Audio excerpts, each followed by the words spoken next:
Hey, what's up, guys? Back again in the Gondola. Another episode here. First off, I want to talk about a little event coming up. Not a little event, big event coming up.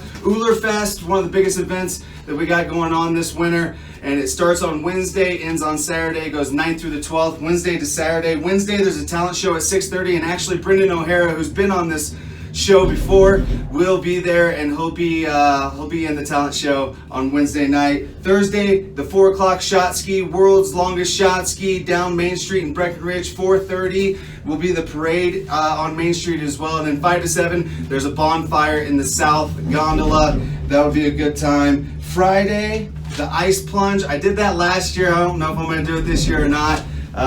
My older brother is actually in town this week, so maybe I'll get him talked into it, and we'll go do that. That same night, 8 o'clock comedy show at the Riverwalk. That talent show on Wednesday is also at the Riverwalk. 8 o'clock comedy show, comedy night at the Riverwalk, and that benefits the Carriage House here in town, daycare here in town, and good benefit there. Saturday, 1 to 3, there's an ice skating party. 3 o'clock, there's a bike race, and 6 o'clock, it ends with the Wild and Scenic Film Festival. So without further ado, my guest today, Lisa Angell. She's the branch manager for Remax Properties of the Summit. Thanks for being on. Hey everybody. So we got a ton to talk about, but I think what we'll start off with is just some stats from last year. So what 2018, where did we wrap up as far as transaction, or as far as where we were at in transactions and sold price? And We're about 1805 in transactions. That's about 18% down from. Actually, it's 8% down from last year. Average sales price is right around 770, and that is up by about 9.7%. We're seeing a 10% year-over-year gain, which is still phenomenal. And then average days on the market is properties are selling quickly, right around 51 days on the market. Yeah, so sales are down a little bit.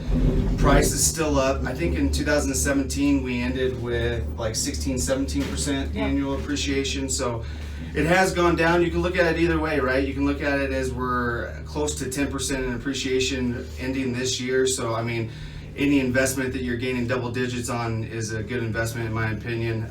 Or you can look at it as, oh shoot, the market's going down, it's from 16% to 10%. So, I mean, really, it's how you look at it, right? Do you have any opinions on where we go from here throughout the year? I think the market's going to be very similar to last year, except properties, or all indications are showing properties will sit on the market a little longer. Average days will increase. We're not going to have that 51-day property selling, and then I think we're just going to have to market a property a little longer. It may come to a new normal market, just like it's been 7 years ago. And I think that's a good thing. It's a good thing. In my opinion. Even if appreciation continues to go down and we see like 5-6%, I mean, number one, houses are still appreciating. Yep. And number two, that will kind of even out the playing field a little bit between buyers and sellers. Yep. As far as average days on market, you know, Lisa said that she thinks that they might sit on the market a little bit longer, and all indications show that currently, as the houses that are currently listed, the average days on market is 105. So we're already starting to see that start to build a little bit. So that's something to keep in mind for sure. You know, so I actually had somebody walk in on Saturday. I had floor on Saturday, 11:30 to 2:30, and I was talking to these folks, and I was talking to them about the annual appreciation from 17 to 18, going from 16 to 10%, you know, and their thoughts on it was, well, then we better hold off because it's going down, which I understand that thought process, but you know, my thought process is I don't see a depreciation by any means coming anytime soon, right? So whether it's 5%, 10%, 20% that things are appreciating, they're still appreciating. So if you're looking in a $400,000 range and they're at 10%, this next year, let's say it sticks around 10%, that's another 40 grand. Yep. You might be pricing yourself out of the market thinking that you're playing the market, you know. So What- Another benefit would be interest rates. They're Yes. going up. Yep. So Yep. it would be better to step in the market now and gain that appreciation over the next year, be it 3, 5, or 7%. But your interest rates, as they go up, it may be pushing you into a new price point that you may or may not be able to step into comfortably. Yeah, absolutely.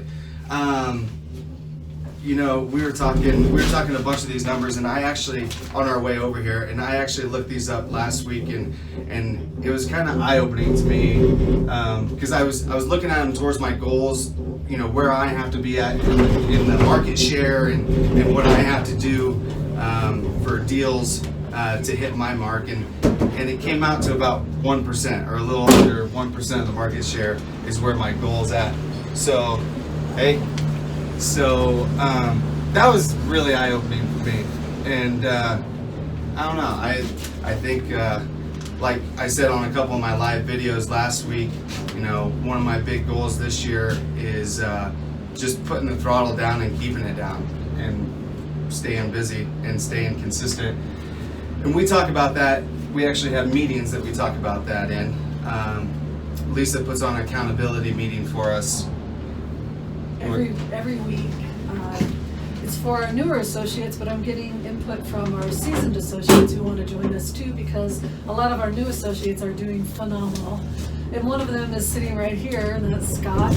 Scott is actually, for his first year in real estate, performed better than any other new associate since I've been a manager in Brecken. That's well over 10 years. So congratulations to Scott. He's doing phenomenal. He's some of the things that I feel probably helped him is his work ethic is phenomenal. He's a go-getter. What are some other things that you feel were Well, that beneficial? accountability meeting's huge. So, and you know, one of the things that we talked about, and over the last few months we've really been hitting on it, is the consistency and the schedule and sticking to a routine, right? And that's one thing that I really want to really hang on to this year and focus on, you know. But the other thing too, I think, is the RE/MAX brand in general, and we talk about that quite a bit too, you know. Being a new associate, you know, being able to have that backing of the RE/MAX brand and logo and true worldwide global reach, you know, helps a lot, and gives you a lot of confidence, and that's one reason that one of the reasons that I stuck with RE/MAX. And with RE/MAX, but even for an experienced broker. So on the way over here, actually, we were also talking about Ricky Caruth down in Alabama, and I've met him, and we actually have been in contact. We talk every once in a while, but when he was deciding on who to go with, it was between EXP and RE/MAX. And he actually has a video on it on YouTube why he went with RE/MAX, and so, you know, I think what we got going on in the office locally, you know, what we have personally going on, and then also the brand in general, you know, I think that is a huge part to my personal success for sure. Has a lot to do with it, but then again, it's the individual too, so it's a combination of it all. Yeah, You know, yeah. You gotta have the work ethic, but the success rate for newer associates is not very high. So it's a tough business to get into, but if you can get into it and work hard and stick with a company that will help you succeed in the long haul, it's a great business. I think to they be throw in. out 87% failure in the first 3 years, something like that. Very high. Yeah. So, anyways, guys, we're getting towards the end here. Lisa, thanks for being on. Yeah, thanks. Bye, guys. We'll see you later. Thanks.